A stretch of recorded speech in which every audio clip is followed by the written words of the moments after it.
Today we're going to unbox your newly purchased evoDUAL and show you how to install the REX1 probe on the back and get going for scanning applications.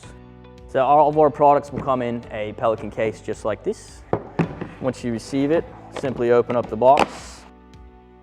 You will have one evoDUAL scanner with OmniWheel and one cable for both encoders.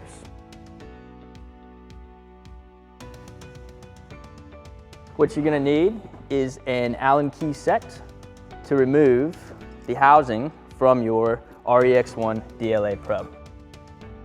This is simply done by unscrewing the back locking mechanism from the REX1 probe, saving that screw and mechanism to install on our evoDUAL. Simply remove it from its guide housing, insert the REX1 with the screw hole facing the back or the cable side.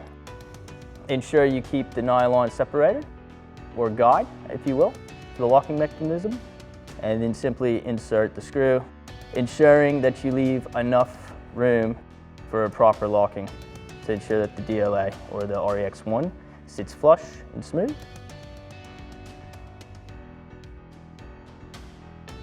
No free movement. After that, we'll simply screw in our encoder, plug it into the set up, calibrate as per your procedure, and get scanning. Just like any set, you've got your traditional encoding cable that plugs into any common set or splitter should you need it. But with our two encoders, you do not. And then a simple screw type plug on the back here. Once you see green lights, you know that the encoder is receiving power. And then you can start your calibration process as per your procedure. Thanks, guys.